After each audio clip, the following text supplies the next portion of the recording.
El presidente de la Autoridad Portuaria de Valencia ha desvelado hoy cómo será la nueva terminal norte del puerto de Valencia. Será la terminal del puerto del futuro, automatizada y plenamente sostenible. Tendrá 2 kilómetros de línea de atraque y gestionará 5 millones de contenedores.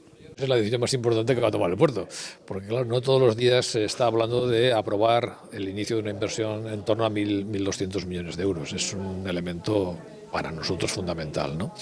Yo creo que va a cambiar totalmente la fisonomía del puerto, porque vamos a pasar de un tamaño máximo de 7 millones y medio a uno de 12 millones y medio. Eso implica muchas cosas, implica que estás entre los 3 primeros de Europa. El proyecto de terminal ya cuenta con la aprobación inicial del Consejo de Administración de la Autoridad Portuaria de Valencia. Eso va a tener una repercusión razonablemente para la Comunidad Valenciana y para España, ¿no?